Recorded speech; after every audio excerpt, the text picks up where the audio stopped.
आज अंजलि पूरे 4 साल बाद विदेश से भारत लौट रही थी। उसका मायका भारत में था, जबकि वह स्वयं अमेरिका में रहती थी। लेकिन इतने समय बाद मायके लौटते हुए भी उसका मन उदास था। जैसे ही घर की गली में मुड़ी तो पुरानी सारी यादें आंखों के सामने घूमने लगी।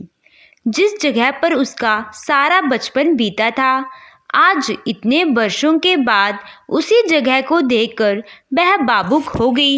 मन में बहुत कुछ चल रहा था। जैसे ही सामने से घर की चौखट को देखा तो उसे वह दिन याद आ गया, जिस दिन इसी घर की चौखट से वह अपने पति के साथ बेइज्जत होकर बाहर निकली थी। दरअसल 4 साल पहले जब अंजलि रोहन के साथ कोर्ट मैरिज करके घर पहुंची थी, तो उसके भाई ने उन दोनों को खूब खरी खोटी सुनाई थी और उसे सारे रिश्ते खत्म कर लिए थे और माता पिता को भी शक्ति से बोल दिया कि आज के बाद रेखा से किसी का कोई संबंध नहीं होगा। वह हमारे लिए मर चुकी है और हम उसके लिए।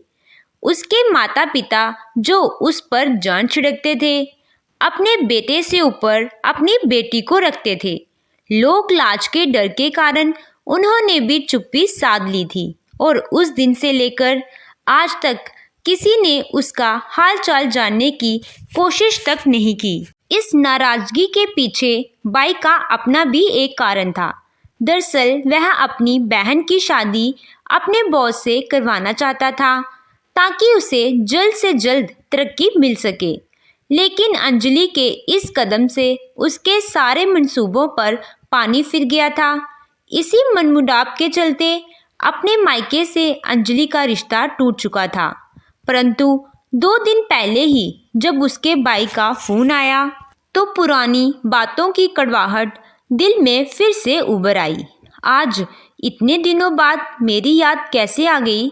अब मैं तुमसे कोई रिश्ता नहीं रखना चाहती, अंजलि बोली। तभी सामने से उसके भाई रमन की आवाज़ आई, अंजलि तुम अब तक मुझसे नाराज़ हो क्या? इतने समय बाद भाई की आवाज़ सुनकर अंजलि का दिल भारी हो गया और आंखों से झमाझम आंसू गिरने लगे। फ़ोन पर पीछे से अंजलि को कुछ अजीब सी आवाज़ सुनाई दे रही थी। वह दिल दहला देने वाली आवाज़ें शायद उसकी माँ की थी। थोड़ी देर की खामोशी के बाद उसका भाई बोला, अंजलि मैं जानता हूँ तुम मुझसे बात नहीं करना चाहती, लेकिन मैंने यह बताने के लिए फ़ोन किया था कि पिताजी का देहांत हो चुका है और 1 हफ्ते बाद उनके 13वीं की रस्म है। अगर संभव हो तो आ जाना, उनकी आत्मा को शांति मिल जाएगी। पिता की मृत्यु की खबर सुनते ही जैसे एक पल को अंजलि का दिल धड़कना ही बंद हो गया था। उसी समय उसने फ़ोन काट दिया और फूट फूट कर रोने लगी कि इतने वर्षों के बाद अगर फ़ोन आया भी तो पिताजी की मृत्यु की खबर के साथ। लेकिन अंजलि को यह समझ नहीं आ रहा था कि उसकी माँ इतनी अजीब तरीके की आवाज़ क्यों निकाल रही थी। अंजलि का दिल बहुत बेचैन हो रहा था। थोड़ी देर में उसका पति रोहन घर पहुंचा तो अंजलि को जोर जोर से रोता देखकर हैरान रह गया। क्या हुआ अंजलि, सब ठीक तो है? रमन का फ़ोन आया था, पिताजी इस दुनिया में नहीं रहे। यह बात सुनकर रोहन ने रोती हुई अंजलि को हौसला दिया और थोड़ा शांत करवाया।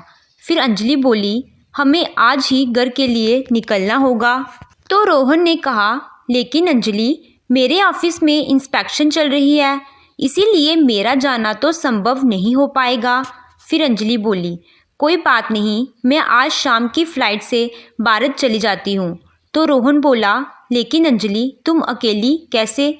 फिर अंजलि ने कहा, आप चिंता मत कीजिए, मैं अपनी सहेली को फ़ोन कर दूंगी, वह मुझे एयरपोर्ट पर लेने आ जाएगी।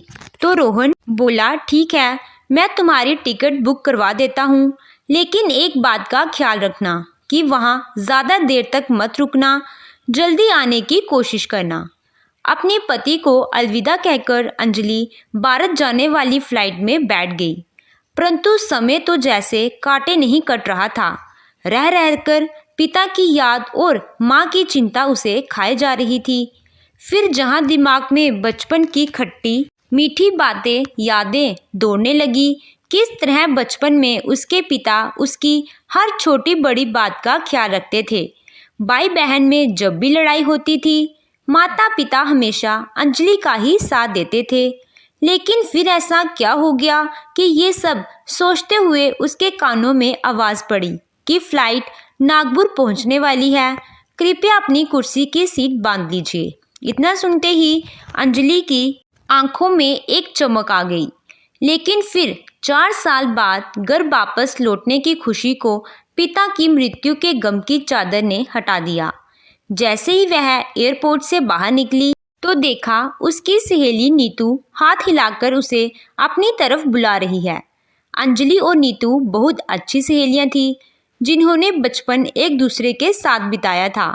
हालांकि अंजलि के विदेश जाने के बाद वह अलग हो गई, परंतु अक्सर फोन पर वह दोनों एक दूसरे से खूब बातें करती थी। अंजलि की शादी के बाद नीतू की भी शादी हो गई थी। उसके पति एक डॉक्टर थे। बहुत वर्षों बाद आज एक दूसरे से मिलकर दोनों की आंखों में आंसू छलक आए थे। चलो अंजलि, गाड़ी में बैठो, पहले मेरे घर चलते हैं, नीतू ने कहा। तो अंजलि बोली, नीतू मैं तुम्हारे घर फिर आऊँगी, पहले मुझे माँ से मिलने उनके घर जाना है। ठीक है अंजलि, जैसे तुम्हें ठीक लगे। ऐसा कहते हुए नीतू ने गाड़ी स्टार्ट की और अंजलि से सारा हालचाल पूछने लगी। बातचीत करते समय कैसे कट गया पता ही नहीं चला। नीतू मुझे यहाँ नुक्कड़ पर ही छोड़ दो, आगे मैं खुद चली जाऊँगी, कल मिलते हैं। ऐसा कहते हुए अंजलि गाड़ी से उतरी, लेकिन जैसे ही आगे बढ़ने लगी उसके दिल की धड़कन तेज होने लगी। कानों में 4 साल पहले बोली गई अपने भाई की कड़वी बातें अभी तक गूंज रही थी। घर के बाहर तक पहुंची तो आसपास पसरी सन्नाटे ने उसे सोच में डाल दिया। दिल को एक अनजाना सा डर सता रहा था।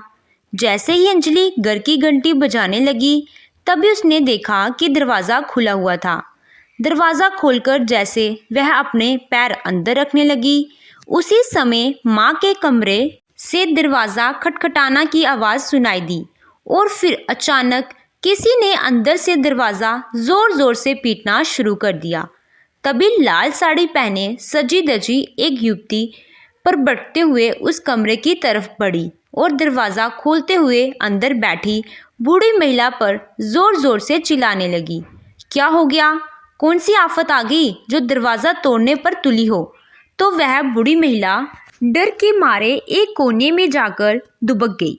उस बूढ़ी औरत के बाल बिखरे हुए थे, कुछ मैले कपड़े पहने हुए थे और शरीर कंकाल मात्र रह गया था। यह सारा दृश्य देखते हुए दरवाजे पर खड़ी अंजलि की हैरानी का ठिकाना न रहा और वह रोते हुए जोर से चिल्ला पड़ी, कौन हो तुम और तुम्हारी हिम्मत कैसी हुई मेरी माँ से इस तरह से बात करने की?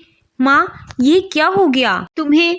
अंजलि की आवाज़ सुनते ही उस युवती ने उसकी तरफ मुड़कर देखा और तभी रमन भी अपने कमरे से बाहर आ गया और बोला, अरे अंजलि, तुम आ गई और बैठो ना। फिर उसने लाल साड़ी वाली युवती की तरफ इशारा करते हुए कहा, यह सोनिया है, मेरी पत्नी।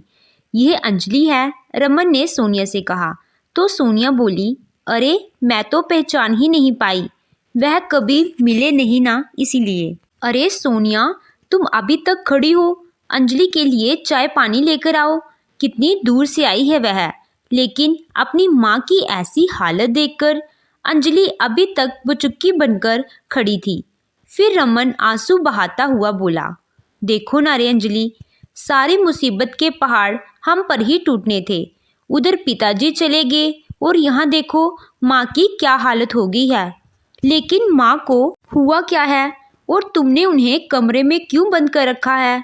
तो रमन बोला, अंजलि, माँ का मानसिक संतुलन बिगड़ चुका है। बीमार तो वह पहले ही चल रही थी, लेकिन पिताजी के जाने के बाद वह जैसे पागल सी हो गई हैं। ज़ोर ज़ोर से रोने लगती हैं, चिल्लाने लगती हैं, खाना खाने के बाद भूल जाती हैं कि खाना खाया। कभी कभी तो दिन में कई कई बार नहा लेती हैं और कभी नहाने के बाद बिना कपड़े पहने ही बाहर आ जाती हैं और हद तो तब हो गई जब वह कोई भी सामान उठाकर हम पर फेंकने लगी। अब तुम ही बताओ, हम उन्हें कमरे में बंद ना करें तो क्या करें? मैं माँ से मिलना चाहती हूँ, अंजलि ने कहा। और रमन के मना करने पर भी अंजलि माँ के कमरे में चली गई। तभी उसकी माँ चिल्लाने लगी, जाओ यहाँ से, कौन हो तुम? मेरे पास मत आना। और पास पड़ा गिलास अंजलि की ओर दे मारा। माँ की हालत को देखते ही अंजलि सुन रह गई। उसे समझ नहीं आ रहा था कि आखिर माँ ऐसी हालत में पहुंची तो पहुंची कैसे। उसकी आंखों से आंसू छलक पड़े। फिर धीरे धीरे अपनी माँ की ओर बढ़ी और बोली, मैं अंजलि हूँ माँ, आपकी बेटी। अंजलि की आवाज़ सुनते ही बूढ़ी माँ थोड़ी शांत हो गई। अंजलि ने देखा कि उसकी माँ के चेहरे और बाजू पर कुछ निशान थे जो उसके दिमाग में बहुत से प्रश्न खड़े कर रहे थे। तभी उसकी माँ बोलने लगी, मुझे भूख लगी है, मुझे भूख लगी है। तभी रमन बोला, देखा तुमने, यह खाना खाकर भूल जाती हैं और फिर कहती हैं कि किसी ने खाने को कुछ नहीं दिया। सुबह से 2 बार खाना खा चुकी हैं। अरे तो क्या हुआ, उन्हें फिर से भूख लगी होगी। ऐसा कहते हुए अंजलि तुरंत रसोई घर में गई और अपनी माँ के लिए खाना पकाकर ले आई और बड़े प्यार से माँ को खाना खिलाने लगी। थोड़ा प्यार पाते ही माँ एकदम शांत हो गई और खाना खाकर संतुष्ट महसूस कर रही थी, लेकिन माँ कुछ बोल नहीं रही थी। फिर अंजलि तुरंत बाहर आ गई और फूट फूट कर रोने लगी। उसे अपनी माँ की ये हालत बर्दाश्त नहीं हो रही थी। तभी उसका भाई बाहर आया तो वह पूछने लगी, क्या तुमने माँ को डॉक्टर को नहीं दिखाया? माँ की हालत इतनी खराब है तो उनका अच्छे से इलाज करवाओ। फिर रमन आंखों में आंसू लिए बोला, मैंने माँ को बहुत से डॉक्टर के पास दिखाया, लेकिन उन्होंने माँ के इलाज का खर्चा बहुत ज़्यादा बताया है और मेरे पास इतना पैसा नहीं है। लेकिन रमन, पिताजी ने भी तो कुछ बचत की होगी ना, कुछ तो पैसा वह भी देकर गए होंगे तुम्हें। अरे अंजलि, इसी बात का तो रोना है। पिताजी ने अपनी सारी बचत एक एफडी के रूप में बनवा ली थी और उन्होंने वह एफडी और अपनी सारी ज़मीन तुम्हारे नाम कर दी है। मेरे हिस्से आया तो सिर्फ यह मकान और उनकी दुकान, वह भी पिताजी ने माँ के नाम पर की है। उनके बाद ही मकान और दुकान पर मेरा हक होगा। उन्होंने तो मेरे साथ ऐसा सलूक किया जैसे मैं उनका कुछ लगता ही नहीं। बोलते बोलते रमन के हृदय की कड़वाहट सामने आने लगी।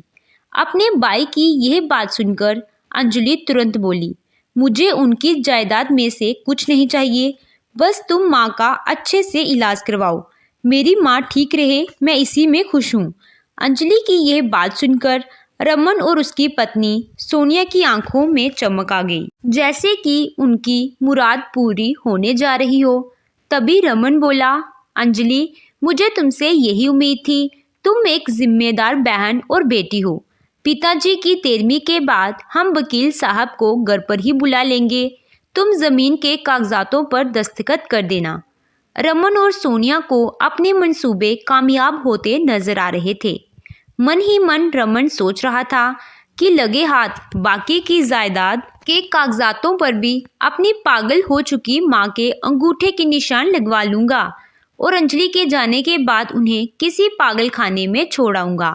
अगले दिन जब अंजलि अपनी सहेली से मिलने जाने के लिए घर से बाहर निकली, तभी पीछे से किसी ने उसे आवाज़ लगाई। उसने मुड़कर देखा तो शांति आंटी अपने घर के बाहर चारपाई पर बैठी थी। देखकर उसके चेहरे पर मुस्कुराहट आ गई। शांति आंटी उसकी माँ की अच्छी सहेली हुआ करती थी। हालचाल पूछने के बाद वह अंजलि से बोली, झगड़ों की आवाज़ बाहर तक आती थी और धीरे धीरे तुम्हारे पिताजी बीमार रहने लगे, परंतु उनका इलाज भी अच्छे से नहीं करवाया गया। धीरे धीरे तुम्हारे पिताजी बिल्कुल लाचार हो गए। घर का सारा काम तुम्हारी माँ से नौकरानियों की तरह करवाया जाता था। 2 दिन पहले तो कुछ लोगों ने घर से मारने पीटने और तुम्हारी माँ के रोने की आवाज़ भी सुनी थी। यह बात सुनते ही अंजलि के पैरों तले जमीन ही खिसक गई। उस समय उसे माँ के चेहरे और बाजू पर वह लाल निशान याद आ गए और वह बुरी तरह से बेचैन हो गई। फिर शांति आंटी ने कहा कि रमन और सोनिया तो तुम्हारी माँ को घर से बाहर तक नहीं निकलने देते, कहीं जाएं भी तो घर को ताला लगाकर जाते हैं, और ऐसी परिस्थितियों में तो अच्छा भला इंसान पागलों की तरह व्यवहार करने लगता है। ये सब बातें सुनकर अंजलि ने अपनी सहेली के घर ना जाना ही मुनासिब समझा और वापस अपने घर लौटी। रह रहकर शांति आंटी की बातें उसके दिमाग में घूम रही थी। 3 दिन बीत चुके थे और अंजलि अपनी माँ का खूब अच्छे से ख्याल रख रही थी। माँ को अच्छे से खाना खिलाना, नहाना, धुलाना सब अंजलि ही कर रही थी। माँ की तबीयत में भी अब सुधार आने लगा था। आज पहली बार माँ ने उसे बेटी कहकर संबोधित किया तो अंजलि के चेहरे पर एक मुस्कान आई। अपनी माँ से गले लगाकर खूब रोई। इधर जब उसके भाई भाभी घर वापस लौटे तो सोनिया ने अपनी सास के कमरे में देखा और दौड़ती दौड़ते अपने पति के पास गई और बोली, तुम्हारी माँ तो आज बड़ी चंगी बैठी है और अपनी बेटी के साथ बातें भी कर रही है। अपनी माँ के ठीक होने की बात सुनकर रमन हैरान रह गया और बोला, क्या तुमने माँ को वह गोली नहीं दी? अरे कैसे देती? 3 दिन से तुम्हारी बहन उनकी हर एक चीज़ का ध्यान रख रही है।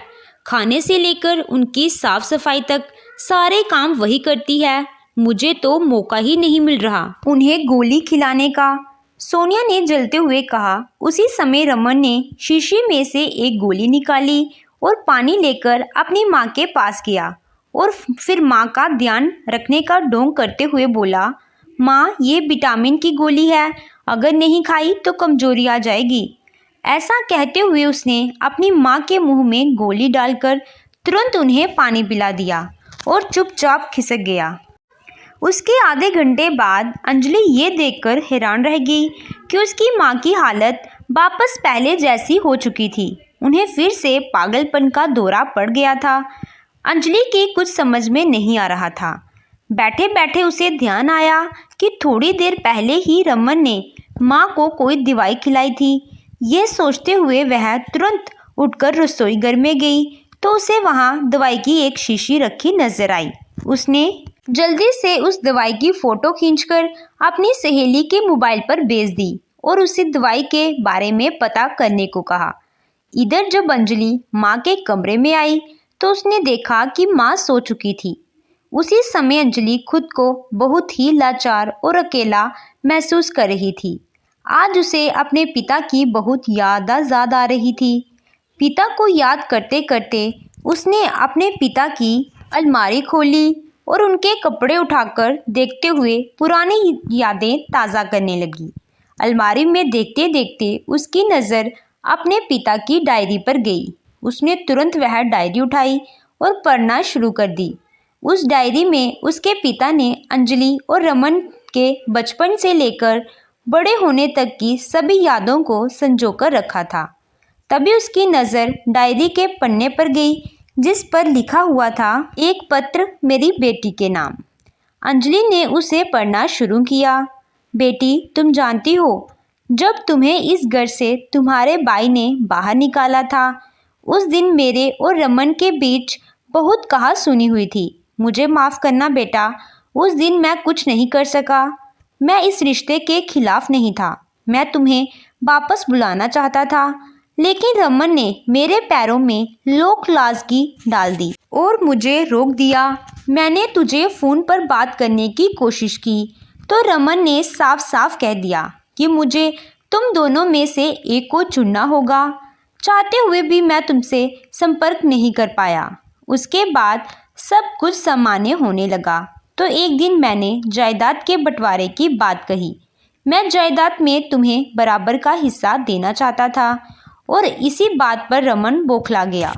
उस दिन घर में खूब लड़ाई हुई।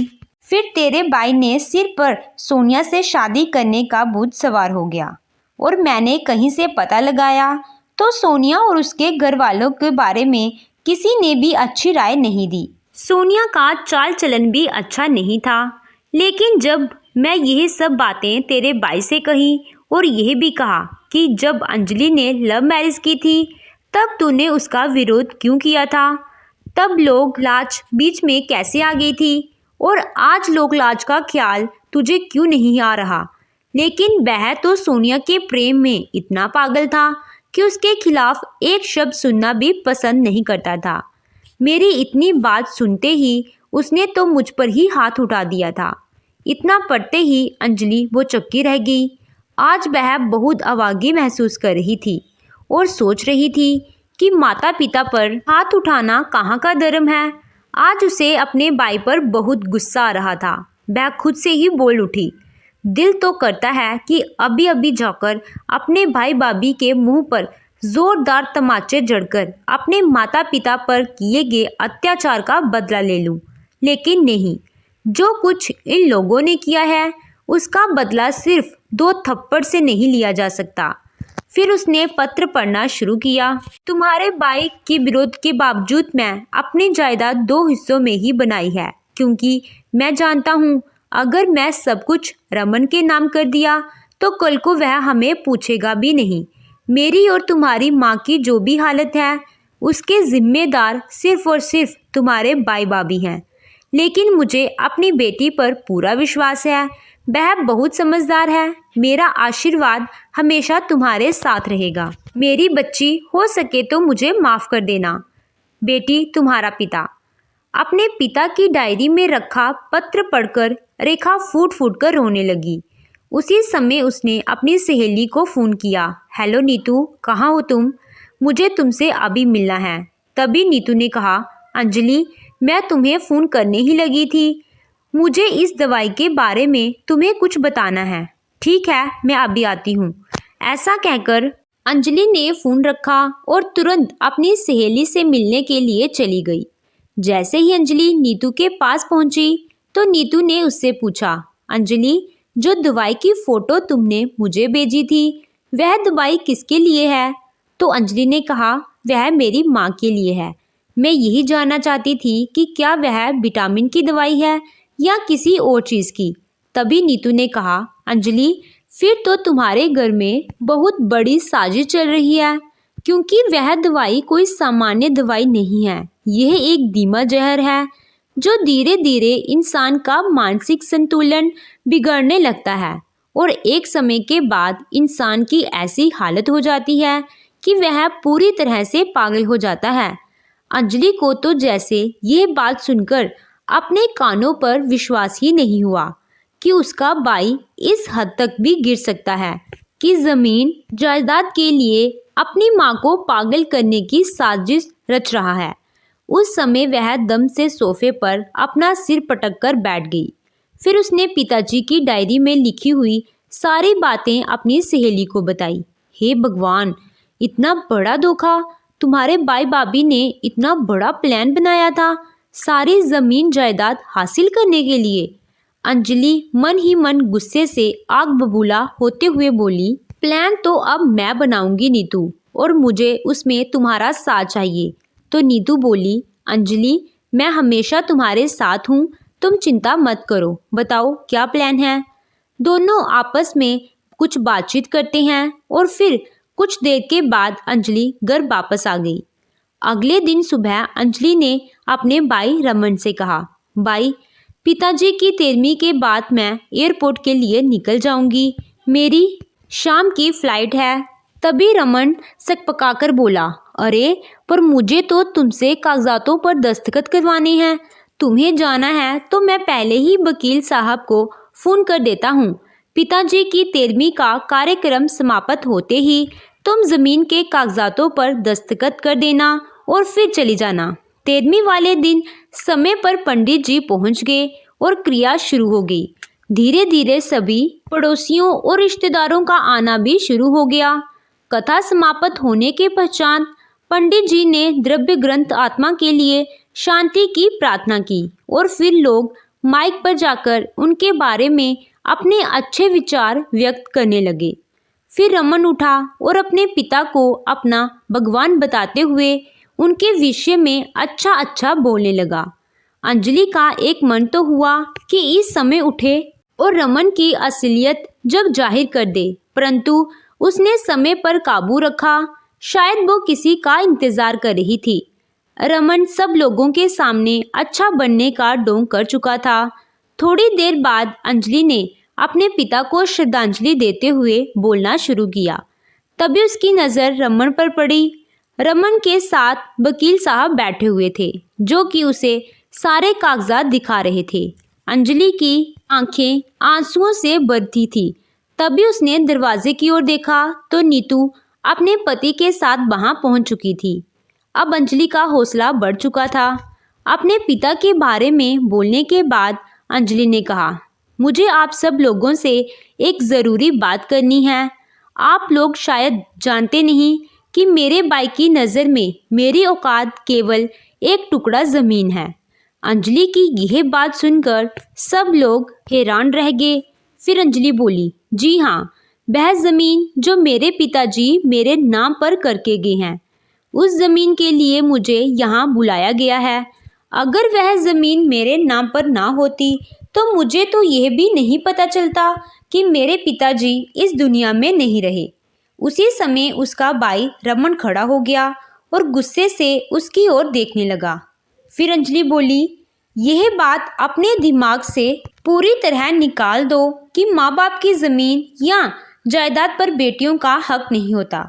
अरे हम बेटियां तो अपना हक केवल इसीलिए छोड़ देती हैं ताकि उनके माता पिता को कोई तकलीफ ना हो। लेकिन तुम्हारी इस हरकत से इतनी यह साफ है कि मेरा मायका हमेशा के लिए ख़त्म हो चुका है, और जो बीते कुछ समय से तुमने और तुम्हारी पत्नी ने मेरी माँ और पिताजी के साथ किया है, उसके लिए तो मैं तुम्हें कभी माफ़ नहीं करूँगी।